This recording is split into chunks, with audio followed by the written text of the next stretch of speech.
Segunda parte. Grandeza y decadencia de la economía de mercado. Y Satanic Mish, o la fábrica del diablo. Capítulo 3. Moradas versus mejoras. En el corazón de la revolución industrial del siglo XVIII se puede comprobar un perfeccionamiento casi milagroso de los instrumentos de producción y a la vez una dislocación catastrófica de la vida del pueblo. Intentaremos desentrañar cuáles fueron los factores que determinaron las formas adoptadas por esta dislocación tal y como se manifestó en su peor aspecto en la Inglaterra de mediados del siglo pasado. ¿En qué consistió Satanic Mish, este molino del diablo, que aplastó a los hombres y los transformó en masas? ¿Qué grado de responsabilidad tuvieron las nuevas condiciones materiales? ¿Cuál fue también el grado de responsabilidad de las coacciones económicas que operaban en estas nuevas condiciones? ¿En virtud de qué mecanismo se destruyó el viejo tejido social y se intentó, con tan escaso acierto, una nueva integración del hombre y de la naturaleza?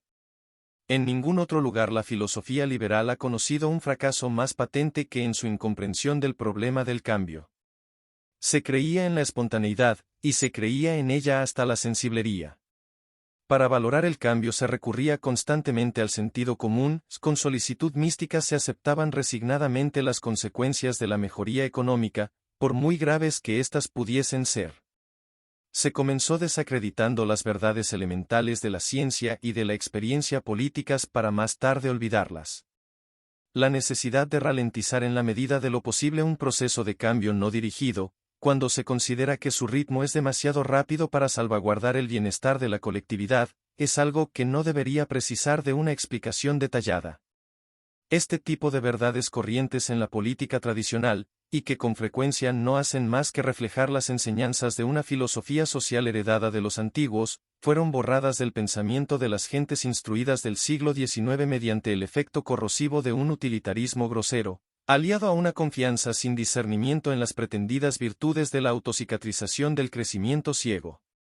El liberalismo económico fue incapaz de leer la historia de la revolución industrial, porque se obstinó en juzgar los acontecimientos sociales desde una perspectiva económica. Para ilustrar este punto volveremos a algo que puede parecer a primera vista un asunto un tanto lejano, el cercado de los campos y la conversión de las tierras de labranza en pastos, en la Inglaterra del primer período Tudor, momento en el que los campos y las tierras comunales fueron rodeados de setos por los señores, viéndose así condados enteros amenazados de despoblación. Nuestro objetivo, al evocar la triste situación en la que Inclouchers y Kenverschen sumieron al pueblo, es mostrar, en primer lugar, que se puede establecer un paralelismo entre las devastaciones originadas por cercados benéficos y las que resultaron de la revolución industrial y, en segundo lugar y de forma más extensa, esclarecer las opciones con las que tiene que enfrentarse una comunidad víctima de las angustias de una mejora económica no dirigida. Las enclosures constituían una mejora evidente a condición de que los campos no se convirtiesen en pastos. La tierra cercada adquiría un valor 2 o 3 veces superior a la que no lo estaba. Y allí donde se mantuvo la labranza, el empleo no decayó y el aprovisionamiento de alimentos aumentó de forma clara. El rendimiento de la tierra se acrecentaba de un modo manifiesto, particularmente cuando se la arrendaba. La conversión de tierras de labranza en pastos para las ovejas no era tampoco totalmente perjudicial para una región si se exceptúa la destrucción de ciertas viviendas y la reducción de empleo que conllevaba. A partir de la segunda mitad del siglo XV el trabajo a domicilio comenzó a extenderse y, un siglo más tarde, comenzó a ser uno de los rasgos distintivos del campo. La lana procedente del pastoreo proporcionaba trabajo a los pequeños colonos y a los campesinos sin tierra obligados a abandonar la labranza, y los nuevos centros de la industria lanera aseguraron ingresos a un cierto número de artesanos. Únicamente en una economía de mercado, y esto es lo que importa, se pueden mantener tales efectos compensatorios. Si no existe esta economía, la actividad extremadamente rentable de la cría del ganado bovino y de la venta de su lana puede arruinar el país. Las ovejas, que transformaban la arena en oro, podían también muy bien transformar el oro en arena. Tal fue la desventura que conoció, en definitiva, la riqueza de España en el siglo XVII, cuyo suelo erosionado no se recuperó jamás de la expansión desmesurada de la crianza de ganado lanar. Un documento oficial de 1607, destinado a ser utilizado por los señores del reino, plantea en una sola frase rotunda el problema del cambio social: el hombre pobre verá colmados sus deseos, la vivienda, y el gentilhombre no verá peligrar los suyos, las mejoras. Esta fórmula parece admitir, como si se tratase de un hecho natural, aquello que constituye la esencia del progreso meramente económico, mejorar al precio de la conmoción social. Pero también evoca la trágica necesidad que impulsa al pobre a agarrarse a su choza, condenado por el deseo del rico a mejorar las cosas públicas que revierten en su propio beneficio privado. Es precisamente en este sentido en el que se dice que las enclosures significaban una revolución de los ricos contra los pobres. Los señores y los nobles cambiaban completamente el orden social y quebrantaban los viejos derechos y costumbres, utilizando en ocasiones la violencia y casi siempre las presiones y la intimidación. En sentido estricto, robaban su parte de los bienes comunales a los pobres y destruían las casas que éstos, gracias a la fuerza indoblegable de la costumbre, habían considerado durante mucho tiempo como algo que les pertenecía a ellos y a sus herederos. El tejido de la sociedad se desgarraba, las aldeas abandonadas y las casas en ruinas constituían un buen testimonio de la violencia con la que la revolución arrasaba, poniendo en peligro las defensas del país, devastando sus pueblos, diezmando su población, transformando en polvo una tierra agotada, hostigando a sus habitantes y transformándolos, de honestos labradores que habían sido, en una turba de mendigos y ladrones. Es cierto que solo algunas regiones se vieron afectadas por este proceso, pero las negras sombras amenazaban con hacerse cada vez más densas hasta el punto de generalizar la catástrofe. Contra esta plaga el rey y su consejo, los cancilleres y los obispos defendían el bienestar de la comunidad y, ¿por qué no?, la sustancia humana y natural de la sociedad. Lucharon contra la despoblación casi sin cesar durante un siglo y medio desde 1490, a más tardar hasta 1640. La contrarrevolución puso en peligro al Lord Protector Somerset, borró del código las leyes sobre las enclosures y estableció la dictadura de los señores del pastoreo tras la derrota de la rebelión de Kent y la consiguiente masacre de muchos miles de campesinos. Se acusó a Somerset, con razón, de haber incitado a los campesinos rebeldes con su firme denuncia de las enclosures. Casi 100 años más tarde surgió entre los mismos adversarios un segundo enfrentamiento, pero los que cercaban ahora las fincas eran ricos propietarios campesinos y negociantes afortunados, más que señores y nobles. La alta política, tanto laica como eclesiástica, entraba así a formar parte del uso deliberado que hacía la corona de sus prerrogativas para impedir los cercados, y de la utilización no menos deliberada de la cuestión de las enclosures para reforzar su posición frente a la gentry en una lucha constitucional en virtud de la cual Strafford y Laud llegaron a ser condenados a muerte por el Parlamento. Pero esta política no era reaccionaria únicamente desde el punto de vista industrial, sino también desde el punto de vista político. Por otra parte, las enclosures se destinaban, con más frecuencia que antaño, a la labranza en vez de al pastoreo. En poco tiempo la marea de la guerra civil engulló para siempre la política de los Tudor y de los primeros Estuardo. Los historiadores del siglo XIX han sido unánimes a la hora de condenar esta política considerándola demagógica e incluso claramente reaccionaria. Sus simpatías se decantaban naturalmente del lado del Parlamento, y éste había tomado partido por los que cercaban las tierras. H. de Gibbons, amigo ardiente, por otra parte, del pueblo bajo, escribía: estas disposiciones protectoras fueron, sin embargo, como lo son generalmente los textos de protección, perfectamente inútiles. Inés se manifestó de forma todavía más clara. Las soluciones habituales, penalizar el vagabundeo e intentar hacer que la industria penetre en terrenos que no le son favorables, así como orientar los capitales hacia inversiones menos lucrativas con el fin de proporcionar empleo, fracasaron, como pasa siempre.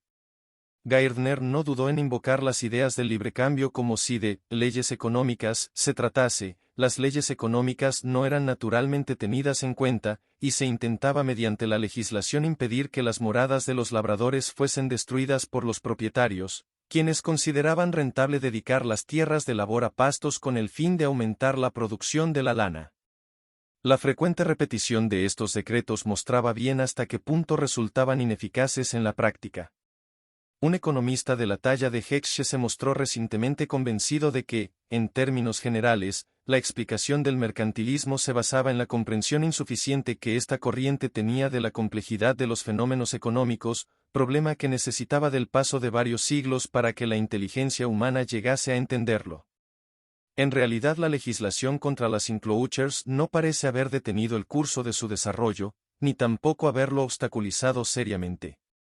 Ionales, que destaca sobre todos por el fervor con que defiende los principios de los hombres de la Commonwealth, admitía que había resultado imposible recoger testimonios contra los cercadores de tierras frecuentemente elegidos como miembros de jurados y cuyo número de servidores y de subordinados era tan grande que ningún tribunal podía constituirse sin ellos. El simple hecho de trazar un surco a través de un campo permitía a veces al señor que infringía la ley evitar la condena. Cuando los intereses privados prevalecen de forma clara sobre la justicia se considera que es un signo inequívoco de la ineficacia de la legislación y, por tanto, se alega la victoria de la tendencia contra la cual la obstrucción legal ha sido inútil como una prueba inequívoca de la pretendida utilidad de un intervencionismo reaccionario. Este tipo de opiniones, sin embargo, impide totalmente entrar en la cuestión de fondo. ¿Por qué la victoria final de una tendencia tendría que probar la ineficacia de los esfuerzos destinados a frenar el progreso? ¿Por qué no considerar que es justamente eso que se ha obtenido, es decir, la reducción del ritmo del cambio, la prueba de que esas medidas han alcanzado su objetivo? En esta perspectiva lo que antes era ineficaz para contener una evolución ya no resulta tan ineficaz como se pensaba. Muchas veces el ritmo del cambio tiene más importancia que su dirección, aunque también es frecuente que en aquellas ocasiones en que ésta no depende de nuestra voluntad se pueda, sin embargo, regular el ritmo de las transformaciones que se están produciendo. La creencia en el progreso espontáneo nos hace necesariamente incapaces de percibir el papel del gobierno en la vida económica, que consiste frecuentemente en modificar la velocidad del cambio, acelerándolo o frenándolo. Según los casos. Si consideramos que ese ritmo es inalterable o, aún peor, si pensamos que constituye un sacrilegio modificarlo, entonces ya no hay lugar para ningún tipo de intervención. Las enclosures ofrecen un buen ejemplo de ello. Considerándolo retrospectivamente, nada parece más natural en Europa occidental que la tendencia al progreso económico y, por consiguiente, la eliminación de técnicas agrícolas uniformes, que habían sido mantenidas artificialmente, de parcelas de terreno dispuestas en mosaico y de la institución de los bienes comunales. Por lo que se refiere a Inglaterra, es cierto que el desarrollo de la industria de la lana fue un triunfo para el país, que condujo de hecho a la creación de la industria algodonera en tanto que vehículo de la revolución industrial. Además es evidente que, para que se incrementasen los telares a domicilio, era preciso que aumentase la producción nacional de lana. Estos hechos son suficientes para hacernos reconocer que el paso de las tierras de labranza a los pastos y el movimiento de las enclosures que acompañó a esta transformación iban en el sentido del crecimiento económico. Y no obstante, si no hubiese sido por la política constante de los hombres de Estado bajo los Tudor y los primeros Estuardo, el ritmo de este progreso habría podido conducir a la ruina y llegar a orientar el proceso mismo en una dirección de degeneración más que en un sentido constructivo, ya que, en el fondo, lo que se jugaba en torno a este ritmo era saber si los desposeídos podrían adaptarse a nuevas condiciones de existencia sin sufrir un daño mortal tanto humano y económico como físico y moral. La cuestión era saber si encontrarían empleo en los nuevos ámbitos que se habrían ligados directamente al cambio y si los efectos del aumento de las importaciones, inducido por las exportaciones, permitiría a quienes habían perdido su empleo a causa del cambio encontrar nuevos medios de subsistencia. La respuesta dependía en cada caso de los ritmos relativos del cambio y de la adaptación. La teoría económica nos hablará en términos de a largo plazo, pero esta perspectiva resulta inadmisible. Cuando se plantean así las cosas se prejuzga la cuestión dando por sentada la hipótesis de que estos sucesos tuvieron lugar o se produjeron en una economía de mercado. Por muy natural que esto nos parezca, esta hipótesis no es sostenible. La economía de mercado, lo olvidamos con demasiada facilidad, es una estructura institucional que no ha existido en otras épocas, sino únicamente en la nuestra, e incluso en este último caso no es generalizable a todo el planeta. Pero, incluso sin admitir esta hipótesis, las consideraciones a largo plazo están desprovistas de sentido. Si el efecto inmediato de un cambio es deleterio, entonces, hasta que no se pruebe lo contrario, su efecto final será también deleterio. si la conversión de tierras arables en pastos supuso la destrucción de un número determinado de casas, la desaparición de una cantidad determinada de empleos y la disminución de los alimentos de producción local, entonces, hasta que no se pruebe lo contrario, esos efectos deben considerarse definitivos, lo que no excluye que se tengan en cuenta los posibles efectos producidos por el aumento de las exportaciones en la renta de los propietarios agrícolas, así como las posibilidades de creación de empleo en virtud del crecimiento de la oferta local de lana que de ello se deriva, así como los posibles usos que los propietarios podían hacer de sus nuevos ingresos en inversiones o en gastos suntuarios.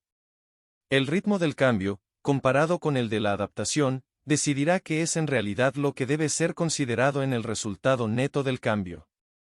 En ningún caso, sin embargo, podemos suponer que las leyes del mercado funcionaban hasta que no se pruebe la existencia de un mercado autorregulador. Exclusivamente en el marco institucional de la economía de mercado son pertinentes las leyes del mercado. Y no fueron los hombres de Estado de la Inglaterra de los Tudor quienes se apartaron de los hechos, sino los economistas modernos, quienes criticaron a esos mismos políticos presuponiendo la existencia de un sistema de mercado. Si Inglaterra soportó sin graves daños la calamidad de las enclosures, se debió a que los Tudor y los primeros Estuardo utilizaron el poder de la corona para modular el proceso de desarrollo económico hasta que éste fuese socialmente soportable, y ellos sirviéndose a la vez del poder del gobierno central para socorrer a las víctimas de la transformación e intentando canalizar dicho proceso de forma que sus efectos fuesen menos devastadores. Las ideas de las cancillerías y de las Courts of Prerogative no eran en absoluto conservadoras, se asentaban en la concepción científica del nuevo arte de gobernar que favorecía la inmigración de artesanos extranjeros, implantaba con rapidez las nuevas técnicas, adoptaba métodos estadísticos así como un lenguaje preciso en la redacción de los informes, despreciaba tradiciones y costumbres, se oponía a los derechos consuetudinarios, recortaba los privilegios eclesiásticos e ignoraba los derechos heredados. Si se puede decir que la innovación es revolucionaria, entonces ellos fueron los revolucionarios de la época. Su objetivo era el bienestar del común de los mortales, magnificado en el poder y la grandeza del soberano. El futuro, sin embargo, pertenecía al constitucionalismo y al parlamento. El gobierno de la corona dejó paso al gobierno de una clase, la que introdujo el progreso industrial y comercial. El gran principio constitucional se fusionó con la revolución política y ésta desposeyó a la corona que, en esta época, había perdido casi todas sus facultades creadoras, mientras que su función de protección ya no era esencial para un país que había sobrevivido a la tempestad de la transición.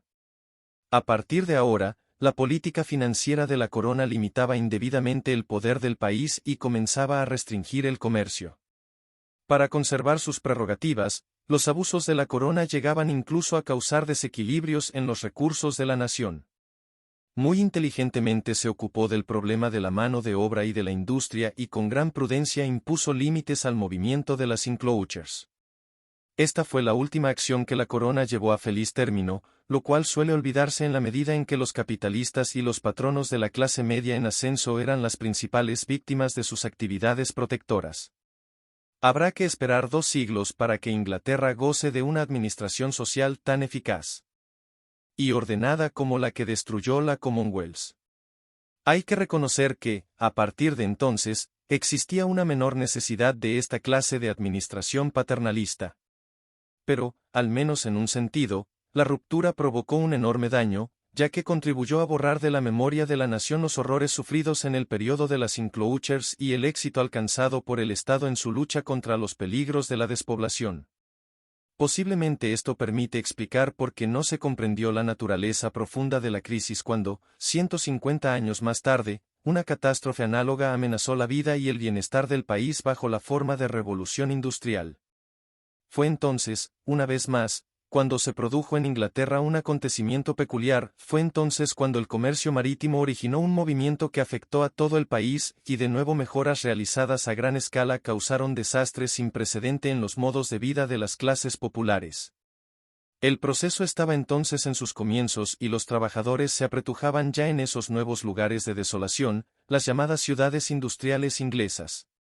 Los habitantes del campo se habían convertido en los habitantes deshumanizados de los tugurios.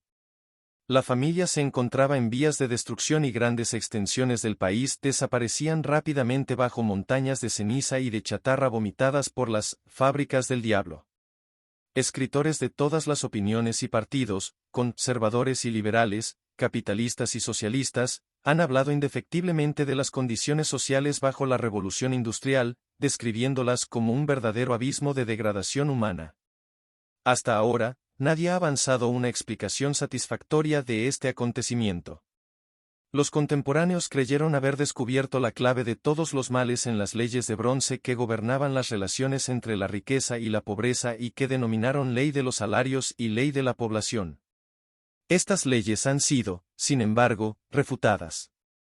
La explotación fue propuesta como otra explicación tanto de la riqueza como de la pobreza, pero era incapaz de dar cuenta del hecho de que los salarios fuesen más elevados en los tugurios industriales que en el resto de las regiones y que, en su conjunto, continuasen aumentando todavía durante un siglo. También se han alegado un conjunto complejo de causas que, una vez más, resultaron insatisfactorias. La solución que proponemos dista de ser simple. De hecho, la mayor parte de este libro está dedicada a este problema. Pensamos que una avalancha de dislocaciones sociales, mucho más fuertes que las que tuvieron lugar en la época de las enclosures, se cernió sobre Inglaterra. Esta catástrofe estuvo acompañada de un amplio movimiento de mejoras económicas. Un mecanismo institucional completamente nuevo comenzaba a actuar sobre la sociedad occidental. Sus peligros, cuando surgieron, afectaron a lo que hay de más vital y que nunca antes se había visto yugulado. La historia de la civilización del siglo XIX fue construida en gran medida por las tentativas realizadas para proteger a la sociedad contra los estragos de este mecanismo. La revolución industrial fue simplemente el inicio de una revolución tan extremista y radical como todas las que habían enardecido el espíritu de los sectarios. Sin embargo, el nuevo credo era plenamente materialista y proclamaba que todos los problemas humanos podían ser resueltos por medio de una cantidad ilimitada de bienes materiales. Esta historia ha sido narrada innumerables veces. Se ha hablado de la acción recíproca entre la expansión de los mercados, la presencia del carbón y del hierro, así como de un clima húmedo favorable a la industria algodonera, la ingente multitud de desposeídos por las nuevas enclosures del siglo XVIII, la existencia de instituciones libres, la invención de máquinas y otras muchas causas que provocaron la revolución industrial. Se ha demostrado de forma concluyente que ninguna causa particular merece ser separada de la cadena causal y distinguida como la causa verdadera de este acontecimiento, tan repentino como inesperado. ¿Cómo definir, sin embargo, esta revolución específica? ¿Cuál era su característica fundamental? ¿Acaso consistía en la expansión de las pequeñas ciudades industriales, la aparición de tugurios urbanos, las interminables jornadas de trabajo de los niños, los bajos salarios de determinadas categorías de obreros, el aumento de la tasa de crecimiento demográfico, la concentración de industrias? A nuestro juicio, y esta es la hipótesis que avanzamos, todo esto es simplemente el resultado de un único cambio fundamental, la creación de una economía de mercado. No se puede pues captar plenamente la naturaleza de esta institución si no se analiza bien cuál es el efecto de las máquinas sobre una sociedad comercial. No queremos afirmar que la maquinaria fuese la causa de lo que después aconteció, pero sí insistir en el hecho de que, desde que se instalaron máquinas y complejos industriales destinados a producir en una sociedad comercial, la idea de un mercado autorregulador estaba destinada a nacer. Cuando una sociedad agraria y comercial empieza a utilizar máquinas especializadas, sus efectos se dejan necesariamente sentir. Este tipo de sociedad se compone de agricultores y de comerciantes que compran y venden el producto de la tierra.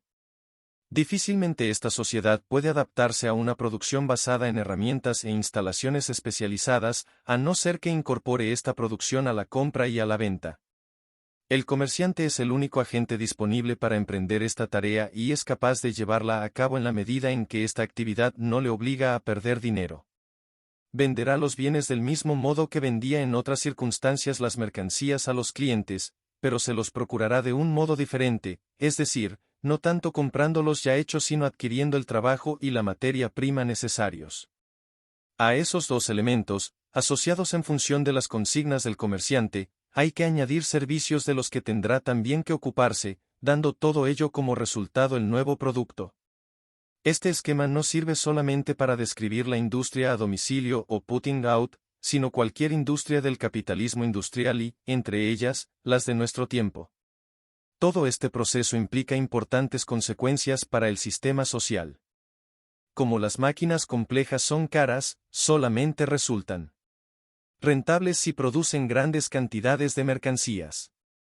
No se las puede hacer funcionar sin pérdidas, más que si se asegura la venta de los bienes producidos, para lo cual se requiere que la producción no se interrumpa por falta de materias primas, necesarias para la alimentación de las máquinas. Para el comerciante, esto significa que todos los factores implicados en la producción tienen que estar en venta, es decir, disponibles en cantidades suficientes para quien esté dispuesto a pagarlos.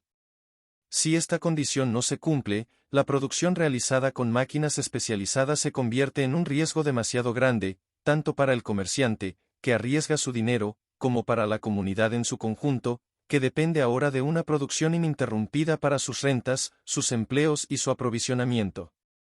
Todas estas condiciones no se dan espontáneamente, sin embargo, en una sociedad agrícola, hay que crearlas. El hecho de que esta creación siga una progresión, no afecta en nada al carácter sorprendente de los cambios que ello implica. La transformación supone en los miembros de la sociedad una mutación radical de sus motivaciones, el móvil de la ganancia debe sustituir al de la subsistencia. Todas las transacciones se convierten en transacciones monetarias, y éstas exigen, a su vez, que se introduzca un medio de cambio en cada fase de articulación de la vida industrial. Todas las rentas deben proceder de la venta de una cosa o de otra y, cualquiera que sea la verdadera fuente de los ingresos de una persona, se los debe considerar como resultantes de una venta. La simple expresión sistema de mercado, de la que nos servimos para designar el modelo institucional que hemos descrito, no quiere decir otra cosa. Pero la particularidad más sorprendente de este sistema reside en que, una vez que se ha establecido, hay que permitirle que funcione sin intervención exterior. Los beneficios ya no están garantizados, y el comerciante debe hacer sus beneficios en el mercado. Los precios deben de ser libres para fijarse por sí mismos. Este sistema autorregulador de mercado es lo que se ha denominado economía de mercado.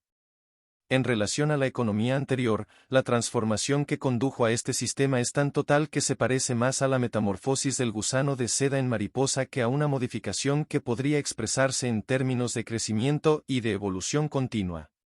Comparemos, por ejemplo, las actividades de venta del comerciante productor con sus actividades de compra.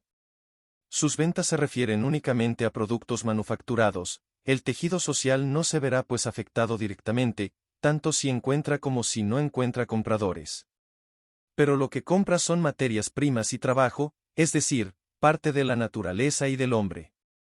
De hecho, la producción mecánica en una sociedad comercial supone nada menos que la transformación de la sustancia natural y humana de la sociedad en mercancías. La conclusión, aunque resulte singular, es inevitable, pues el fin buscado solamente se puede alcanzar a través de esta vía. Es evidente que la dislocación provocada por un dispositivo semejante amenaza con desgarrar las relaciones humanas y con aniquilar el hábitat natural del hombre. Ese peligro estaba efectivamente presente, y no percibiremos su verdadero carácter si no nos detenemos a examinar las leyes que gobiernan el mecanismo de un mercado autorregulador.